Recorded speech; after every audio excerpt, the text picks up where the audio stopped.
So it's time for my June favorites. As you guys know, these are shows, random things, products that I've been loving through the month. Check them out.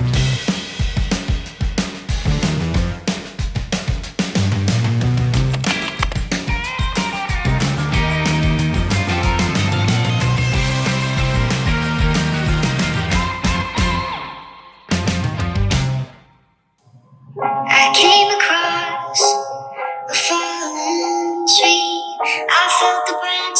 Okay, I'm sure you've heard this on Instagram as I have 200 times, and I had to Google what is the song, what is this version of the song. This is Somewhere Only We Know, the sped up version by Accelerate, which I really love. I was trying to make a reel with this song, got stuck in my head, and then for the last 2 weeks, I have just been singing this song. Like, it's one of those that just plays rent-free in my head. Now this you guys saw me unboxing in my last unboxing video. This is the Aveda Scalp Solutions Exfoliating Scalp Treatment. I told you I was very excited to try this. So yeah, I had the whole range with the shampoo, conditioner and this, and I use it together.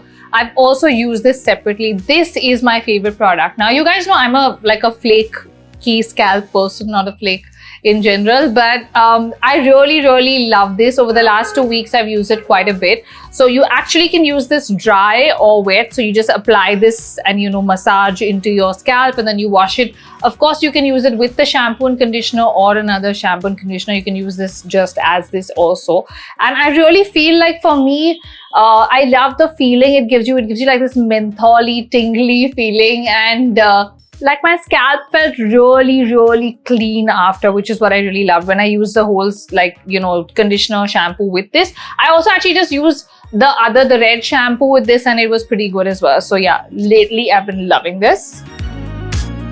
Favorite movie has to be Air. You guys know I'm like a big Nike fan, and I've read Shoe Dog, and I'm just very into Nike in general as a brand and the history of the brand. So I feel like this movie for me was so well made, and if you've read the books, you kind of had some insights into Phil's journey and his life and stuff. So this is how they signed Jordan on, and about the shoe, and how I don't want to tell you guys a lot about it, obviously, because I would say everyone should watch it, even if you're not really into the brand or the history. It's a beautifully made film, and it's just one of those, I think, things of our time that you should be aware of.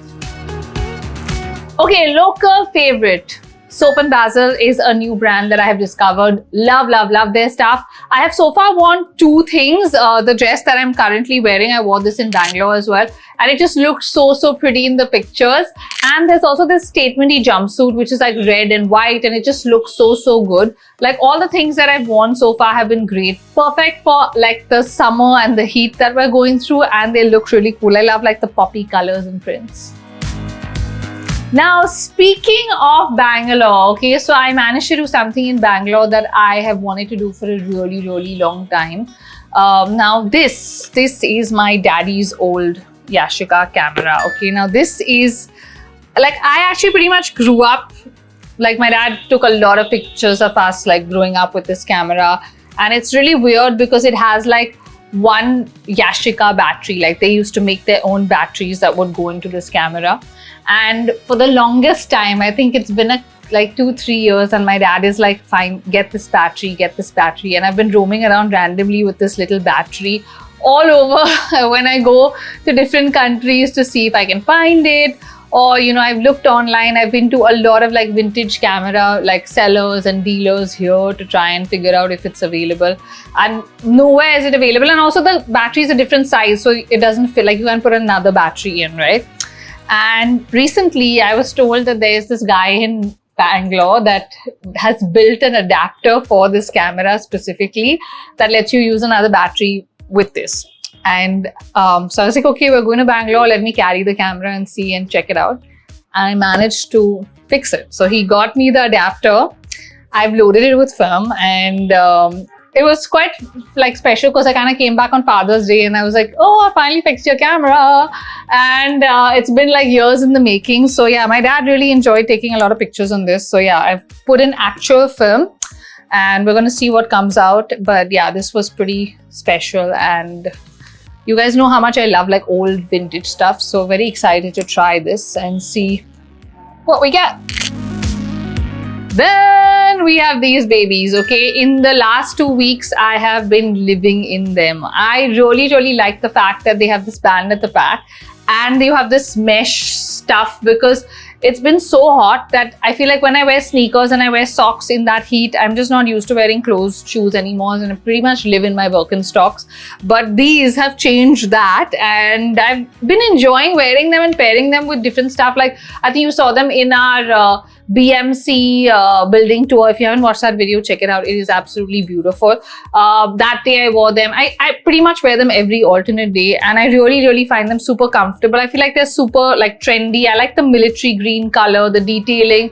Also, Velcro is really easy to wear. Like, I've forgotten that feeling. Like, I used to have a pair like this years ago when I was a kid, and this kind of reminded me of that, the black with the back patta and then the Velcro. But yeah, lately I have been living in these. Time for my favorite shows. Okay, so I have not watched a lot this month because I have been traveling, I've been busy, but I've watched quite a bit as usual. Let me share what I watched with you guys. Okay, so Netflix, first up. Weber and I have definitely gone into this whole sports kind of, genre of the reality sports documentaries that they're doing, and we've been watching a lot of those together.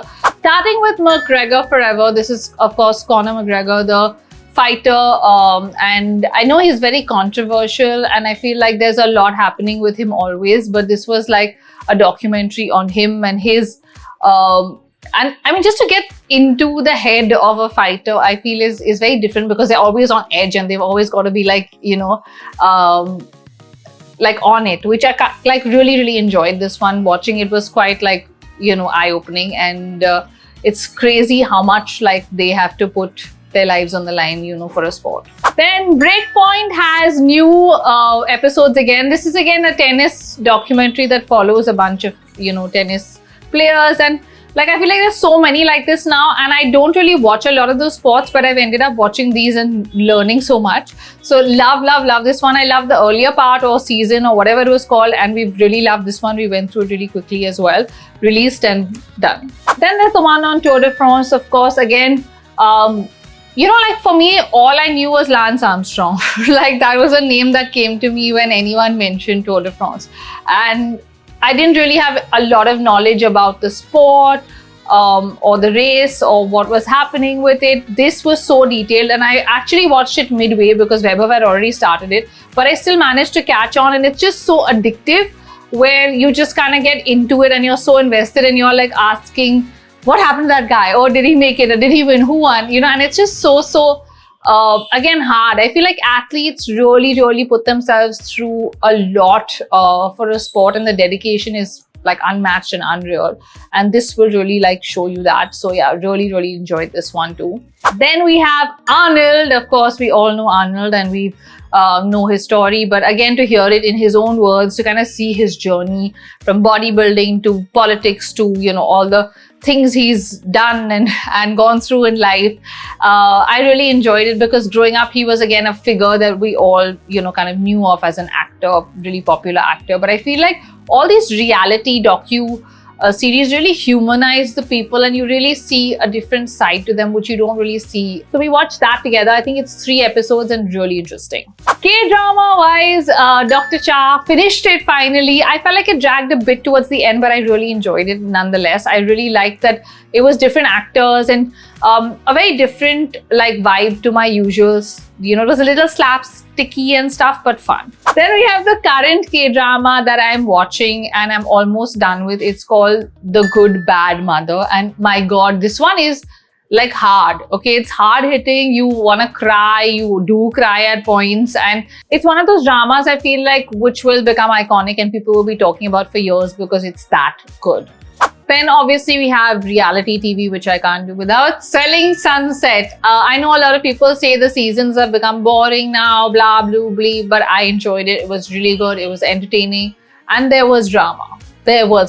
So yeah, liked it this time as well. Check it out. Another documentary, I guess, or reality kind of space that I watched was The Longest Third Date, which was really interesting, which was 2 people in the pandemic who decided to go like travel for their longest date, and then they got stuck in another country for months on end, and how they I don't want to tell you more because like I don't want to give away the whole story, but it was really interesting to watch like that.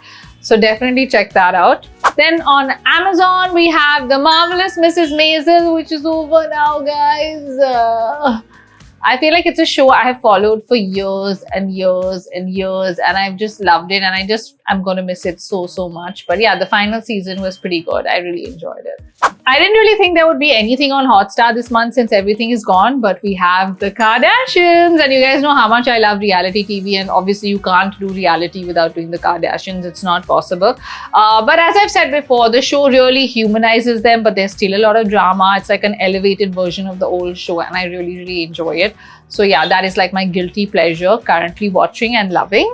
Then last but not the least, we have Jio Cinema, which is my newest addition to my app gallery. Started watching Succession and finished it. And I love the show. Again, this is like one of those iconic shows which we'll talk about for years. It's over. It's bittersweet that it's over. But yeah, like it was a great season. I really enjoyed it. After that, I've started this show called Tulsa King on Jio, which is really nice. It has Talon in it, and he's amazing. Even at this age, he's just so hot. It's just really nice. I've watched about 3 episodes, and so far, really good. Okay, guys, those are all the things that I've been loving this month. And yeah, I feel like I said I've not watched a lot of shows, but those were a lot of shows. Those were the things I've been watching, like using, loving through the month. Comment below with what you've been loving, and I will see you guys soon. Bye.